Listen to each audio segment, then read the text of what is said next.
Lots of new faces in new places in the NFL with all the player movement this offseason. So I want to talk with you guys about who we expect to excel with their new team. I'm going to start with DeAngelo Hall here. D. Hall, plenty to choose from. Give me the player that's really going to shine in a new uniform.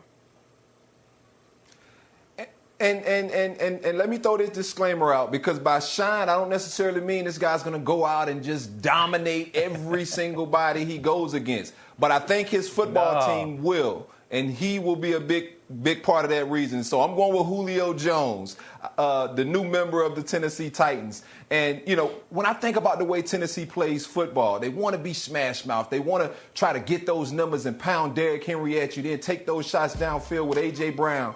Man, when you put A.J. Brown's big brother on the other side of him, Julio Jones, A.J. Brown has been very vocal about loving the way Julio Jones plays the game, trying to model his game after it. You put that guy on the outside, oh my goodness. I mean, I just don't know how opposing defensive coordinators are going to go into game planning for two number one receivers on the outside and a dog in the backfield that wants the ball 30 times a game. A lot of teams want to take that ball out of the quarterback hands by allowing that running back to run. Don't let those big plays go down the football field. It's going to be interesting to see what opposing defenses pick their poison with. Will it be continuously trying to bang your head and tackle Derrick Henry, or deal with those two giants on the outside and A.J. Brown and Julio Jones? I think the Tennessee Titans got a whole lot better, and teams are going to be trying to scheme them to the cows come home. I mean, John Robinson has been doing the Lord's work this offseason for that team. They're one of my favorite teams to cover. They've got a great roster. If you want to talk about one of the more impactful players that they acquired in recent years, is Ryan Tannehill. And Ryan Tannehill, I feel like, is a guy that's been overlooked because it's one of those mid-sized markets. But they've been doing big things there. I just wonder if they should have done bigger things on defense. Now, you could argue they went out and got Bud Dupree, and that was a big move for them. But this is an offense that I think would have been just fine with King Henry. It's an offense fit for a king, and I think they were doing just fine with A.J. Brown.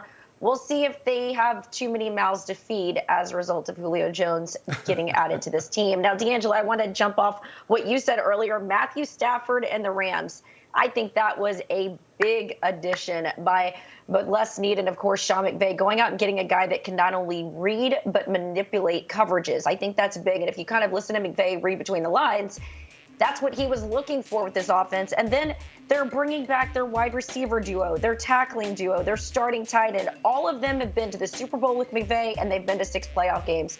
Now you've got a seasoned vet in here who seems to speak the same language as your little savant and offensive guru there, Sean McVay. I think that this is going to be huge for them.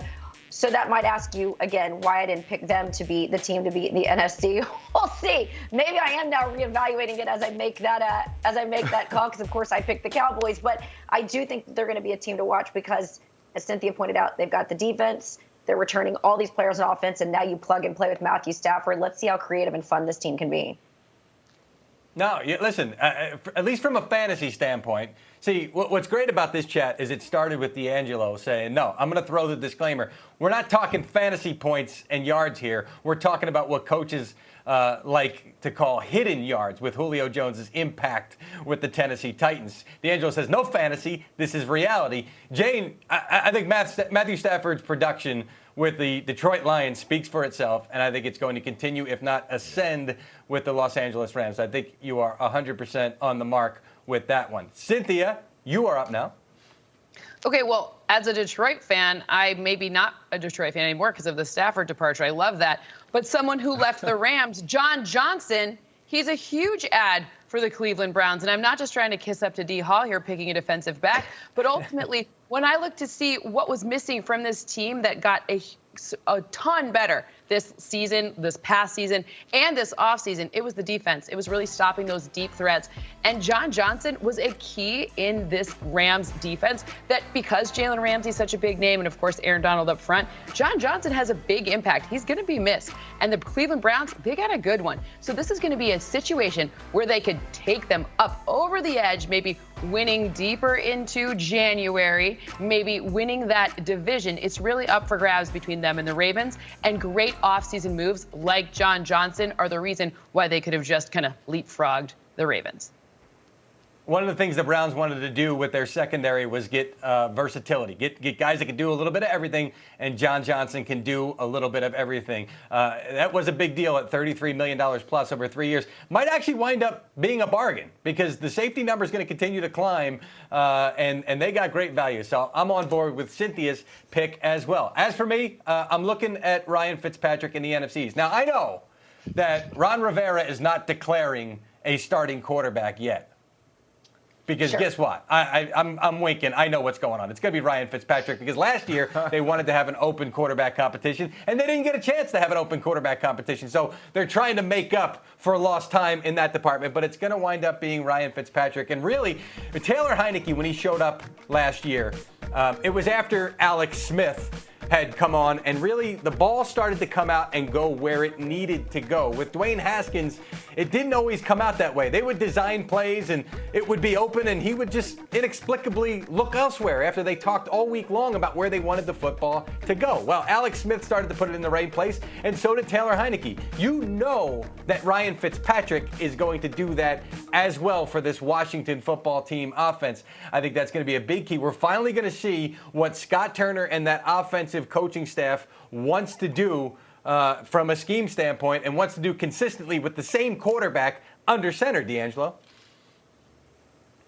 Yeah, Jeezy, that's what's going to be interesting because Ryan Fitzpatrick, you watch his body of work over the course of his career, and he'll give you just enough that has you, have you sitting there thinking that you can win a Super Bowl, and then he shows you who he really is, and that's not the guy that you want out there every single snap. So if he can rein some of that in, as you mentioned, if Scott Turner can kind of push the ball down the football field when they need to, they have a lot of weapons on this offense. And so we know what this defense can do. I was at a mini camp practice a couple days ago, and that defense of the Washington football team was biting. They literally picked off, I think, Ryan Fitzpatrick a couple times, and I was scratching my head like, that's not the guy we want to see. So, geez, I'm going to be very, very locked in tune to what your guy has going on in Ryan Fitzpatrick. You know that's my team, so I can't wait. I hope he does have all the success you claim, because if he does, we might be headed to the Super Bowl, baby.